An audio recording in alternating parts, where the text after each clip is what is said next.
Tidak bisa.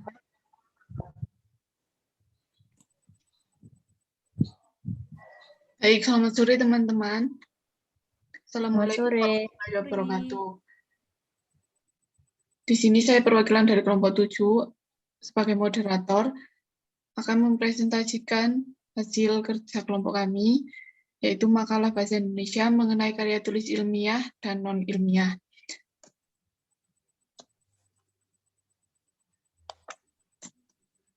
Anggota kelompok kami ada Ana Agung Eka Laksmi, saya Ditanatas Margareta, dan Febrina Trinuryanti.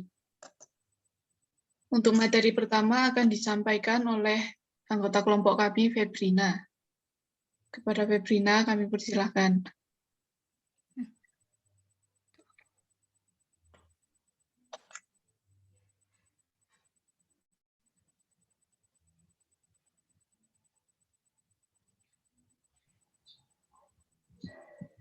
Oke. Karya ilmiah atau scientific paper adalah laporan tertulis dan diterbitkan yang memaparkan hasil penelitian atau pengkajian yang telah dilakukan oleh seorang atau sebuah tim dengan memenuhi kaidah dan etika keilmuan yang dikukuhkan dan ditaati oleh masyarakat keilmuan. Jenis karya ilmiah berupa makalah, laporan penelitian, atau artikel jurnal. Karya tulis ilmiah adalah suatu karangan atau tulisan yang diperoleh sesuai dengan sifat keilmuannya dan didasari oleh pengamatan, peninjauan, penelitian dalam bidang tertentu. Disusun menurut metode tertentu dengan sistematika penulisan yang santun, bahasa dan isinya dapat dipertanggungjawabkan kebenaran atau keilmuannya. Dengan kata lain, karya tulis ilmiah adalah kegiatan penuangan data lapangan atau gagasan pemikiran ke dalam bentuk karangan dengan mengikuti aturan atau metode ilmu pengetahuan, sehingga menghasilkan informasi ilmiah yang dapat didiskusikan dan disebarluaskan kepada masyarakat, pendidikan, serta didokumentasikan di perpustakaan sekolah. Suatu karya tulis baru dapat disebut karya tulis ilmiah apabila sedikitnya memenuhi 3 syarat, yaitu isi kajiannya berada pada lingkup pengetahuan ilmiah. 2. Langkah-langkah kegiatannya dijiwai atau menggunakan metode berpikir ilmiah. 3. Sosok tampilannya sesuai dengan dan telah mempunyai persyaratan sebagai suatu sosok tulisan keilmuan. Tujuan dari pembuatan karangan ilmiah antara lain memberi penjelasan, memberi komentar atau penilaian, 3. menyampaikan sanggahan, 4. membuktikan hipotesa. Selanjutnya akan dijelaskan oleh teman saya Eka. Baik, saya akan menjelaskan tentang karya tulis non-ilmiah. Karya tulis non-ilmiah adalah serangkaian karangan yang menyajikan fakta pribadi terkait pengalaman dan pengetahuan dalam kehidupan sehari-hari, sehingga dalam penulisannya memiliki sifat yang subjektif dan tidak didukung oleh fakta-fakta umum, serta biasanya disajikan dengan gaya bahasa yang populer atau biasa digunakan atau bisa dikatakan menggunakan bahasa yang tidak terlalu formal. Meskipun demikian, kadang ada pula karya tulis non-ilmiah yang menggunakan bahasa formal dan teknis. Hal itu tergantung pada konsep penulisan yang diterapkan penulis.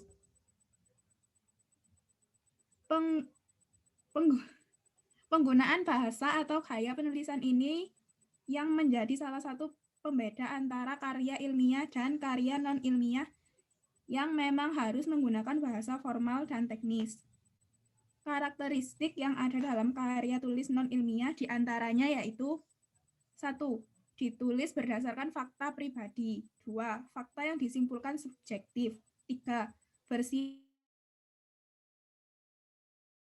persuasif. 4. Tidak tesis. 5. Gaya bahasa konotatif dan populer. 6. Bersifat imajinatif. 7. Situasi didramatisir. 8. Tanpa dukungan bukti. 9. Penyajian dibarengi dengan sejarah. Karya tulis non-ilmiah di sisi lain juga memiliki sifat-sifat sebagai berikut. Emotif, artinya kemewahan dan cinta lebih menonjol. Tidak sistematis, lebih mencari keuntungan dan sedikit informasi. Persuasif, artinya penilaian fakta tanpa bukti. Bujukan dilakukan untuk meyakinkan pembaca serta mempengaruhi sikap cara berpikir mereka dan cukup informatif. Yang kemudian deskriptif, artinya pendapat pribadi. Sebagian imajinatif dan subjektif. Yang terakhir kritik, apabila kritik ada kalanya tanpa dukungan bukti. Selanjutnya akan dijelaskan oleh Dita.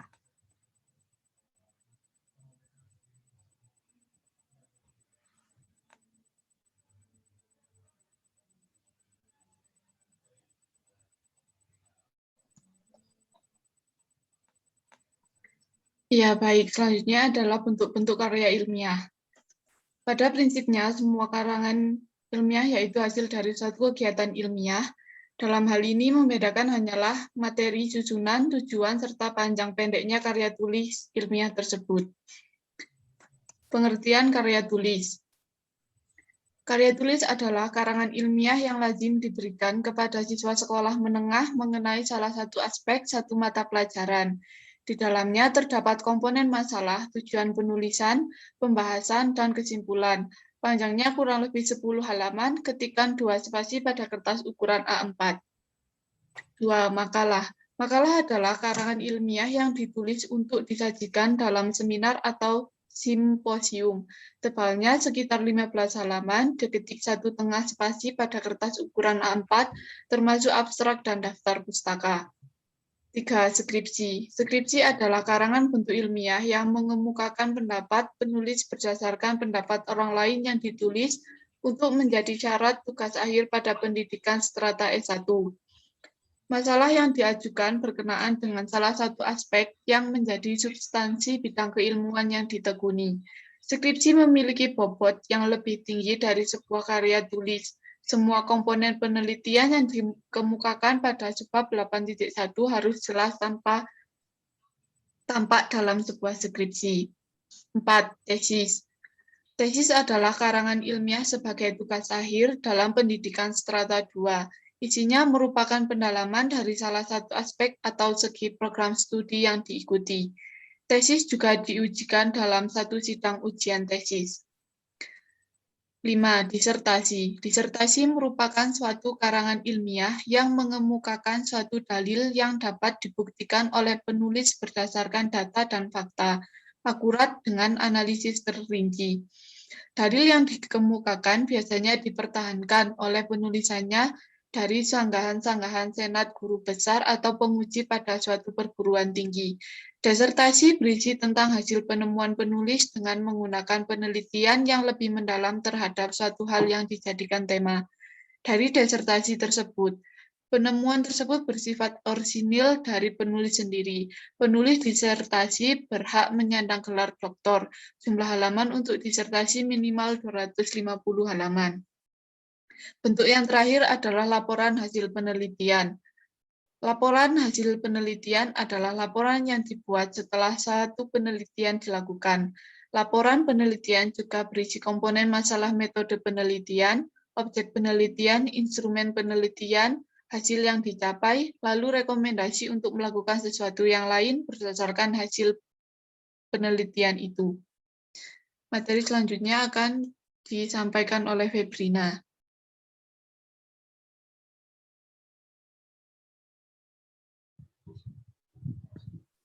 Oke, PPT-nya Dit.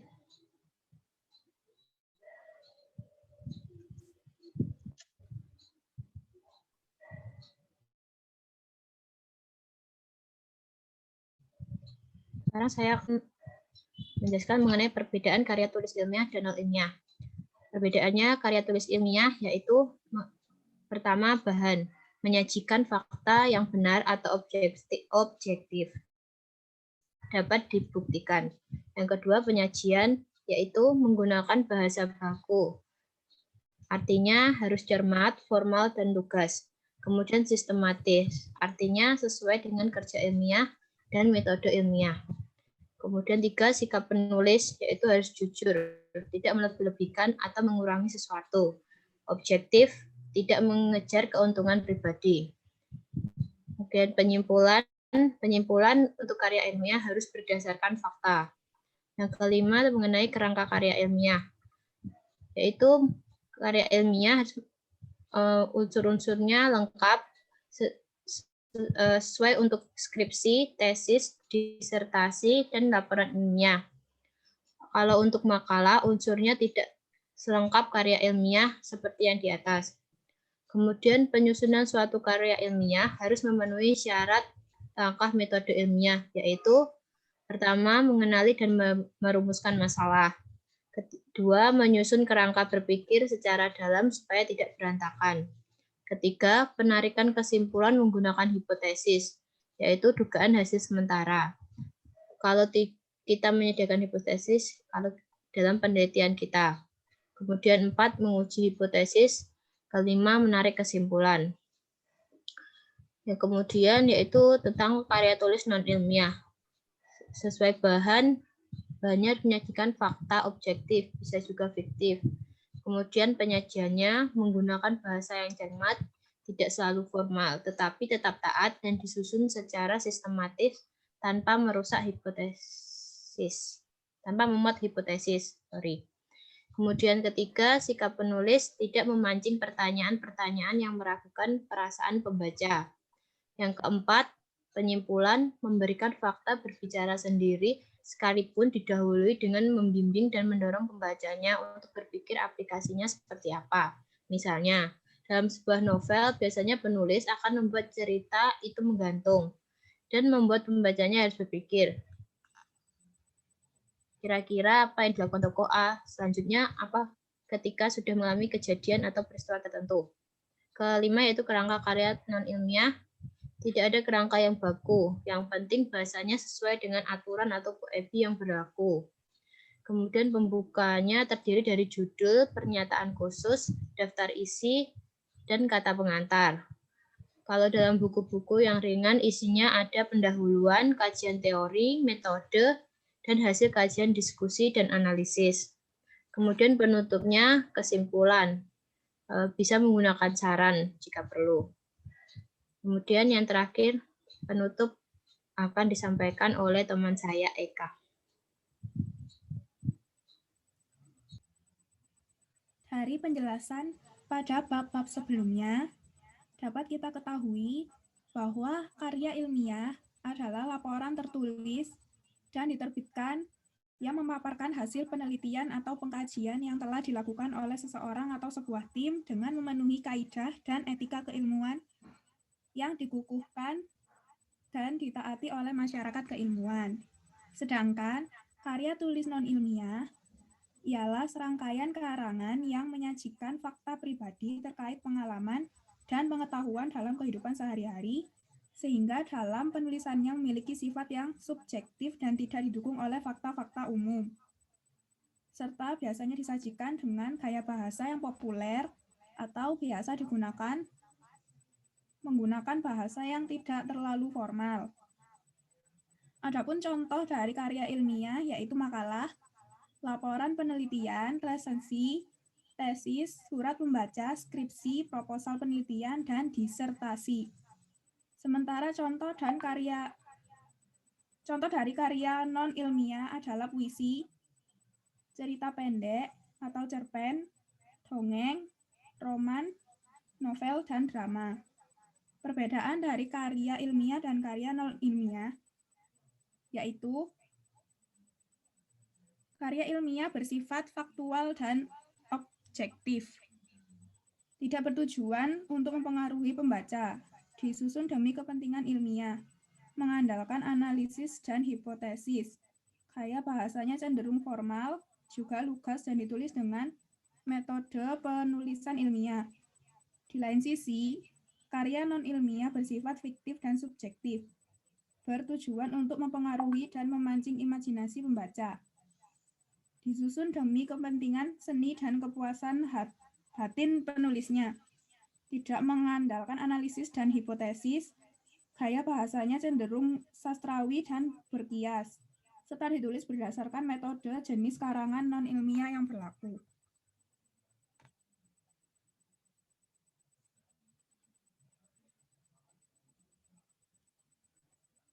Selanjutnya saya kembalikan pada moderator. Baik, berikut tadi penjelasan dari kelompok kami. Mungkin dari teman-teman ada yang mau bertanya, silakan.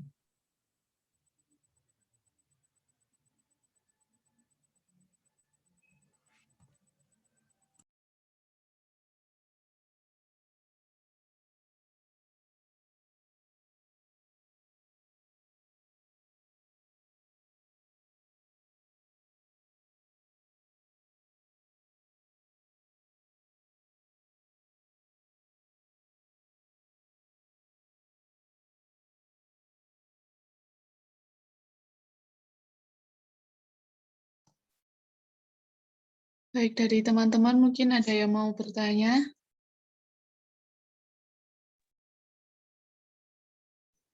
Saya ingin bertanya. Ya, baik. Silakan, Mbak Erika. Yang sebelumnya pertama Erika Elis, NIM 003 1000093. Saya ingin bertanya, sifat karangan non ini seperti apa? Terima kasih.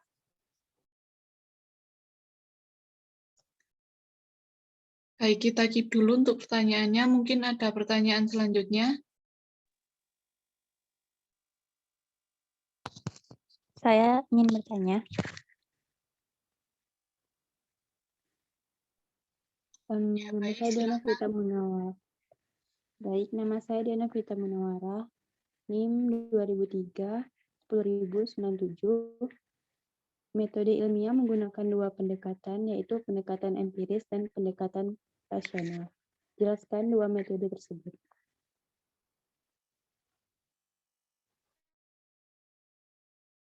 Ya, baik. Kita membuka pertanyaan terakhir. Mungkin ada yang mau bertanya lagi.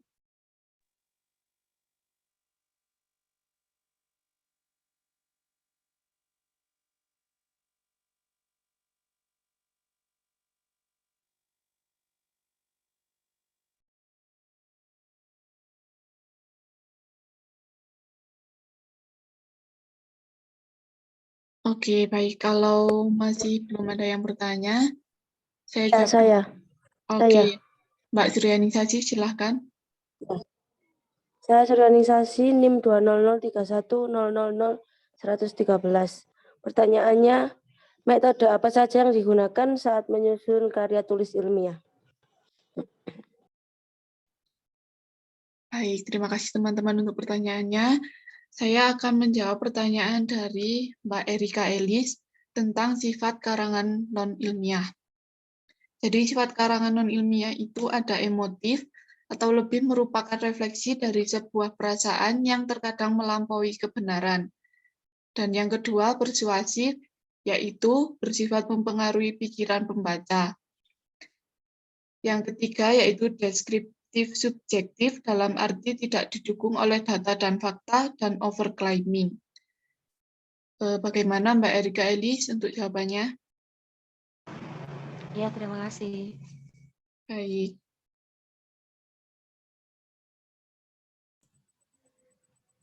Baik, saya akan menjawab pertanyaan dari Mbak Dianovita.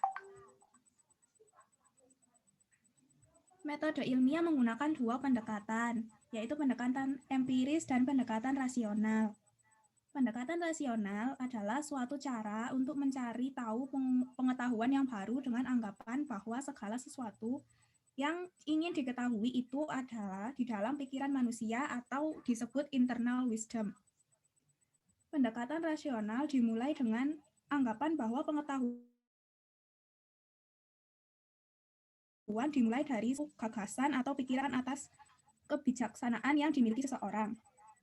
Sedangkan pengetahuan empiris itu menyatakan bahwa pengetahuan diperoleh dari hasil pengamatan terhadap fenomena yang terjadi atau eksternal proses, di mana jawaban atas suatu permasalahan ada pada objek yang berada dan bukan di dalam pikiran seseorang.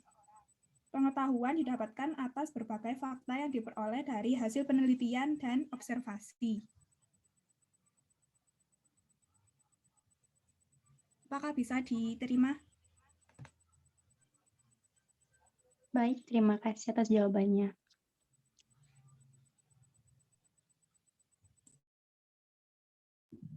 Oke, selanjutnya saya akan menjawab pertanyaan dari teman saya Surya Yaningsasi, yaitu metode apa saja yang digunakan saat menyusun karya tulis ilmiah. Yang pertama yaitu metode penelitian kuantitatif, yaitu metode ini biasa digunakan untuk mencari data yang membutuhkan hasil. Hasil dari pengumpulan data menggunakan metode kuantitatif adalah angka. Proses analisis dalam menggunakan statistik. Nantinya data tersebut dapat diolah menggunakan diagram grafik, tabel, dan sebagainya. Yang kedua yaitu metode penelitian kualitatif, yaitu metode kualitatif adalah kebalikan dari metode kuantitatif.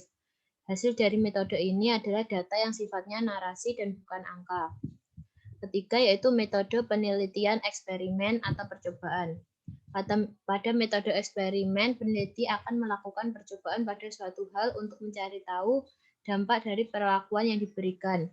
Biasanya metode ini diterapkan di bidang sains dan kesehatan. Peneliti akan menetapkan variabel kontrol atau tidak diberi perlakuan dan variabel yang diberi perlakuan. Ketika menerapkan metode ini, prosedur yang diterapkan harus jelas dan sistematis. Keempat yaitu metode penelitian deskriptif, yaitu metode penelitian deskriptif dilakukan dengan membuat gambaran keadaan suatu objek atau objek dengan rinci. Deskripsi difokuskan pada masalah yang akan dibahas. Kemampuan mendeskripsikan suatu sangat berperan penting untuk membuat data semakin akurat. Yang kelima yaitu metode survei. Metode survei dilakukan dengan cara terjun langsung ke lapangan untuk mencari data yang sudah ditetapkan. Tujuan metode survei adalah mendapatkan informasi sesuai variabel yang dicari. Namun peneliti akan membatasi area survei dengan adanya populasi dan sampel penelitian. Kemudian keenam, metode kuesioner atau angket, yaitu perolehan data pada karya tulis ilmiah juga dapat dilakukan dengan metode kuesioner. Peneliti akan mengajukan pertanyaan-pertanyaan sesuai tema karya tulis ilmiah. Cara pemberiannya pun bisa menggunakan kertas atau dilakukan secara online. Jawaban yang sudah didapatkan kemudian dianalisis dan dicari kesimpulannya. Sekian jawaban saya, apakah bisa diterima?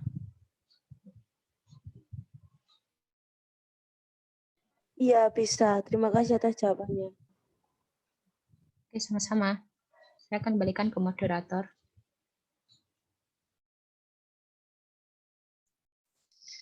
Baik, sekian dari presentasi kelompok kami. Apabila ada salah dan kurangnya, kami mohon maaf yang sebesar-besarnya. Dan terima kasih untuk teman-teman yang sudah bersedia join untuk Zoom kita kali ini. Akhir kata saya ucapkan selamat sore dan wassalamualaikum warahmatullahi wabarakatuh. Waalaikumsalam. Waalaikumsalam warahmatullahi wabarakatuh.